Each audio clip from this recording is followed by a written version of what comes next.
Η πρώτη εβδομάδα προετοιμασίας τελείωσε. Πραγματικά θέλω να πω σε όλους, παρόλο που η όλη διαδικασία είναι ένας μαραθώνιος, να ξέρετε ότι οι εβδομάδες πραγματικά περνάνε πάρα πολύ γρήγορα. Και πάμε λοιπόν στη Δευτέρα, δεύτερη εβδομάδα, πρώτη μέρα προετοιμασίας. Ο στόχος είναι να γίνουν δύο προπονήσεις. Μία αερόβια προπόνηση τρεξίματος, 40 λεπτών, και ένα αερόβιο στο ελλειπτικό μας μηχάνημα, cross training δηλαδή, άλλα 40 λεπτά. Το ελλειπτικό, όπως έχω πει και στο προηγούμενο βίντεο, το χρησιμοποιώ για να ανεβάσω τον όγκο του αερόβιου και να γλιτώσω κραδασμούς του τρεξίματος. Δηλαδή να βγω από τη συγκεκριμένη μέρα λίγο περισσότερο ξεκούραστος, ενώ ο όγκος προπόνησης είναι μεγάλος.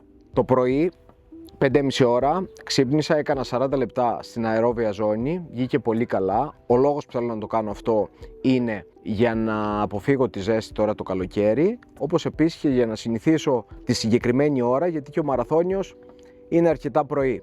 Γενικότερα ο στόχος τώρα το καλοκαίρι είναι να καταφέρω να σηκώνομαι 2 με 3 φορές τη βδομάδα 5,5-6 ώρα το πρωί, για να αποφύγω τη ζέστη. Για να δούμε άμα το πετύχουμε βέβαια, γιατί είμαστε αρκετά κουρασμένοι για να σηκωθούμε τόσο πρωί. Η δεύτερη προπόνηση με το ελλειπτικό έγινε στο γυμναστήριο, έγινε κανονικά, πήγε πάρα πολύ καλά. Θα παρατηρήσετε όλοι ότι όταν κάνετε προπόνηση σε εσωτερικό χώρο τώρα το καλοκαίρι και δεν υπάρχει air condition, θα δείτε ότι η εφίδρωση είναι πραγματικά πολύ μεγάλη. Δηλαδή μπορεί να κάνεις ελλειπτικό μισή ώρα και να βγάλεις τόσο υδρότα που έξω θα τον έβγαζες σε 2 ώρο τρέξιμο παράδειγμα. Οπότε και μέσα προσέχουμε αρκετά το νερό, τους ηλεκτρολίτες, τους υδατάνθρακες, θέλουμε και μέσα το σώμα μας να είναι γεμάτο. Δεν κόβουμε τίποτα από την προπόνηση που θα κάνουμε στο ελλειπτικό. Επίσης, να σας πω ένα συμπλήρωμα που δοκίμασα, ένα συμπλήρωμα το οποίο είχε αμινοξέα και υδατάνθρακες, το οποίο πρακτικά δεν λειτουργεί 100%, αλλά εμένα μου δίνει μια πάρα πολύ καλή αίσθηση όταν το χρησιμοποιώ. Γενικότερα αυτό είναι intra-workout, δηλαδή είναι για έναν αθλητή που κάνει προπόνηση με βάρη, ώστε η αποκατάσταση μετά να έρθει πιο εύκολα, και οι υδατάνθρακες και οι ηλεκτρολίτες για να τον ενυδατώσουν και να του δίνουν ενέργεια την ώρα της προπόνησης. Εγώ το χρησιμοποιώ στην αερόβια προπόνηση και έχω πολύ καλή αίσθηση σε αυτό. Μετά λοιπόν το ελλειπτικό, έκανα ένα stretching σε ολόκληρο το σώμα. Γενικότερα δεν πρέπει να ξεχνάμε τις διατάσεις. Είναι κάποια μικρά πραγματάκια που όταν μπουν στην καθημερινή μας συνήθεια, στην εβδομαδιαία μας συνήθεια, φέρνουν ένα πολύ καλό αποτέλεσμα. Και ένα από αυτά τα πράγματα είναι η διατάσεις στο σώμα μας. Τρίτη, δεύτερη μέρα προετοιμασίας της δεύτερης εβδομάδας. Η τρίτη ξεκινάει με το αγαπημένο μου πρωινό. Ψωμί, μέλι, ταχίνι και μπανάνα.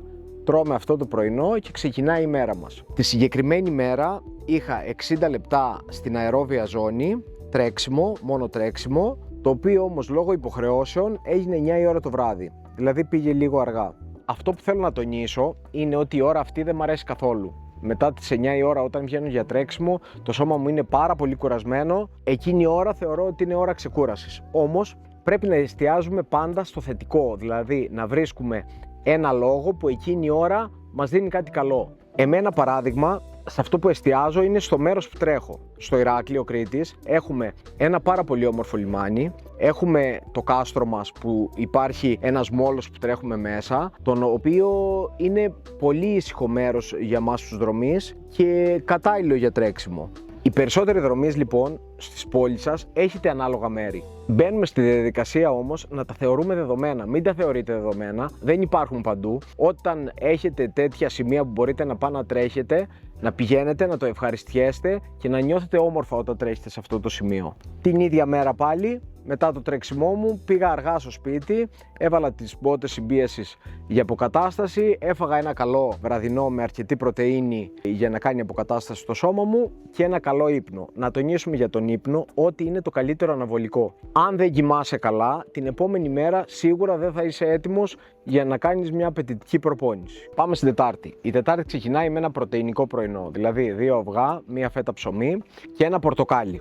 Γενικότερα θέλω να πω ότι η τροφή για έναν αθλητή, έναν αθλούμενο, ένα δρομέα είναι πολύ σημαντικό. Είναι το καύσιμο για να είσαι καλά και να κάνεις την προπόνησή σου αποδοτικά. Αυτό που προτείνω είναι την προετοιμασία, δηλαδή όταν όλοι μας είμαστε αρκετές ώρες έξω από το σπίτι, δηλαδή δεν έχουμε τη δυνατότητα να ετοιμάσουμε εκείνη την ώρα το κάθε γεύμα μας. Οπότε δεν είναι κακό να κρατάς ένα μπολάκι με το σωστό φαγητό που πρέπει να φας. Την ώρα που πεινάμε, αν έχουμε κοντά μας κάτι το οποίο είναι σωστό, θα φάμε αυτό. Αν όχι, θα κάνουμε μια επιλογή διαφορετική, γιατί πραγματικά πεινάμε. Δηλαδή, εκείνη την ώρα έχεις ανάγκη να φας. Οπότε, προετοίμασε το φαγητό σου, έχει μαζί σου τα μπολάκια με τα γεύματά σου και έτσι όλα θα κυλήσουν πολύ καλά. Θα υπάρχει το κατάλληλο κάψιμο για την προπόνησή σου μέσα στο σώμα σου. Την Τετάρτη, λοιπόν, το πλάνο ήταν πάλι για να γίνει μια διπλή προπόνηση. Η πρώτη προπόνηση ήταν 40 λεπτά ποδήλατο μέσα στο γυμναστήριο και η δεύτερη προπόνηση ήταν μια προπόνηση 70 λεπτών, η οποία θα γινόταν το βράδυ πάλι σε εξωτερικό χώρο. Το ποδήλατο έγινε κανονικά στο γυμναστήριο, ήπιαμε τα νερά μας, ήπιαμε τους ηλεκτρολίτες μας, κάναμε τις διατάσεις μας μετά το ποδήλατο, όμως το βράδυ δυστυχώς η προπόνηση δεν έγινε. Το αερόβιό μας δεν έγινε. Θέλω να πω σε όλους τους δρομείς που δουλεύουν με πρόγραμμα ότι όλοι μας όταν έχουμε μπροστά μας το πλάνο, σίγουρα δεν θέλουμε να αλλάξουμε τίποτα. Και αρχίζει και βγάζει νεύρα αν κάτι δεν γίνει ή νομίζουμε ότι χάσαμε ένα πολύ σημαντικό κομμάτι της προετοιμασίας, το οποίο δεν μπορούμε να το αναπληρώσουμε. Γενικά, η προετοιμασία μας μέχρι το μαραθώνιο είναι και αυτή ένας μαραθώνιος, οπότε μη στέκεστε σε μία προπόνηση. Σε αυτές τις περιπτώσεις θέλω να κάνετε αλλαγή στο πλάνο σας, να ρωτάτε τον προπονητή σας για να σας κάνει αλλαγή στο πλάνο και να προχωράτε παρακάτω. Η προπόνηση, παράδειγμα, από Τετάρτη μεταφέρθηκε σε Παρασκευή και όλα μια χαρά πήγαν. Πάμε στην Πέμπτη. Η Πέμπτη γενικότερα ήταν μια δύσκολη μέρα. Το πρωί είχε συναντήσεις, είχε δουλειές, είχε πολύ περπάτημα. Αυτό που θα τονίσω και σε αυτές τις δύσκολες μέρες: πιες νερό, φάε πρωινό, κράτα μαζί σου ένα σνακ για όταν πεινάσεις, να έχεις κάτι ιδανικό κοντά σου.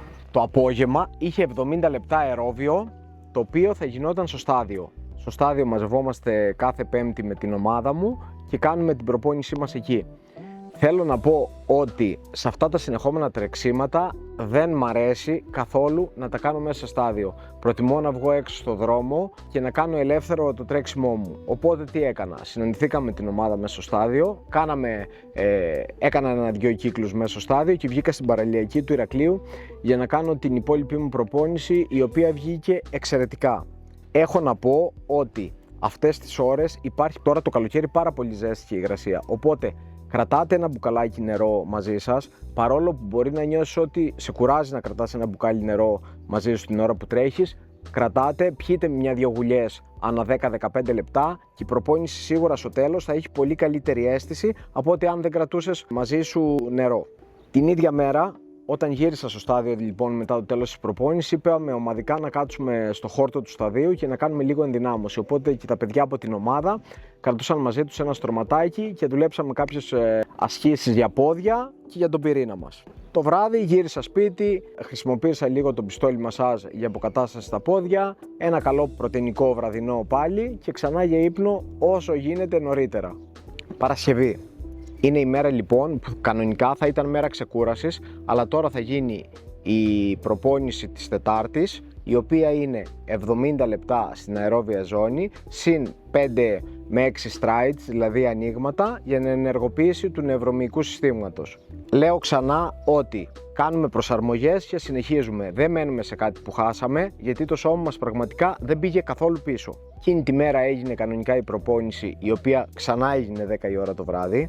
Πραγματικά δεν ξέρω πώς γίνεται, αλλά όταν πούμε σε μια προετοιμασία ότι κάτι θέλουμε να το αποφύγουμε, το σύμπαν όλο μας λέει ότι εκείνη είναι η ώρα που είναι κατάλληλη για να κάνεις προπόνηση. Οπότε αυτή την ώρα είχα, σε αυτή την ώρα πήγα και όλα ήταν μια χαρά ξανά. Δεν ξεχνάμε ξανά νερό, υδατάνθρακες, ηλεκτρολίτες μαζί μας όποια ώρα και αν πάμε προπόνηση. Τώρα το καλοκαίρι έχει ζέστη και μένω πάρα πολύ στην ενυδάτωση, γιατί είναι πάρα πολύ σημαντικό για το πώς θα νιώσεις την προπόνησή σου, αλλά και για την υγεία του σώματός σου. Ένα σώμα ενυδατωμένο είναι περισσότερο έτοιμο για να κάνει προπόνηση. Και πάμε τώρα στο Σαββατοκύριακο. Γενικότερα αυτό το Σαββατοκύριακο έφυγα εντελώς από το κομμάτι της αερόβιας προπόνησης.